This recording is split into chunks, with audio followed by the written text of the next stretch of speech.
Today the Greenhorns kicked off. We got first stronghold. All of us are incredibly excited. I know, like when I saw the video, I jumped for joy. This game is going to be incredible. To start off the day, we broke down the game like any team would. We did it, obviously accelerated.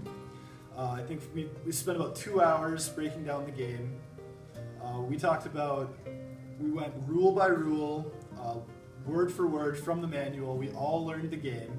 And then after kind of getting a general idea of the game, we broke into different sessions and we had some people work on the field elements. In terms of the game field, we've got all of the platforms finished.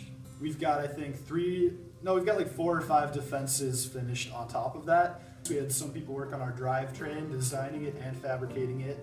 We also had people testing out a shooter mechanism and other manipulators so our intake and shooter.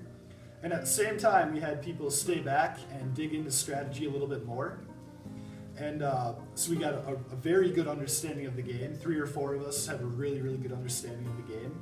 And we have our ideas for how it'll be played at a high level.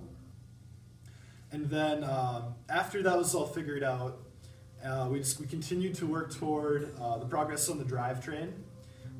Currently, our drivetrain is, I would say, about half done. It'll be done before the end of the day, probably before this video is released. And so the drivetrain is going well.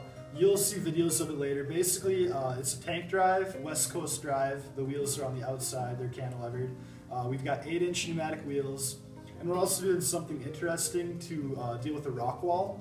And basically, that is, we're mounting a 6-inch high grip wheel elevated so that when we drive up to the rock wall, the 6-inch wheel will basically enable our robot to get over the rock wall.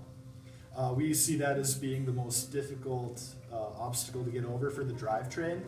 If you can get over the rock wall, you can get over any other the terrain.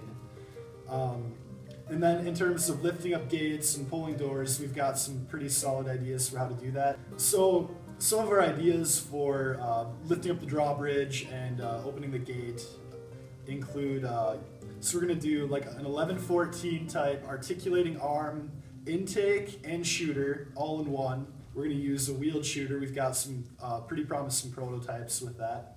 So we'll intake the ball, be able to shoot it at any angle, so we'll be able to go low goal, high goal. We're going to use a park and shoot strategy. So we're going to go right up to the tower, and we're going to angle our shooters such that it'll go right into the high goal. And then we'll go back, traverse the obstacles, get another ball, repeat. Our robot, conceptually, will be capable of doing everything. Climbing is going to be a challenge. We have a concept, but we haven't prototyped it yet, so that'll be a day 2 or day 3 video update. In a perfect world, our robot will have the capability to do everything. In the real world, hopefully we'll be able to traverse a lot of the obstacles and shoot into the high goal. Programming team is already done programming the robot, so I've got them working on other things. Things have been going really well. I think we're going to have a functional robot probably end of day 2. That would be the goal.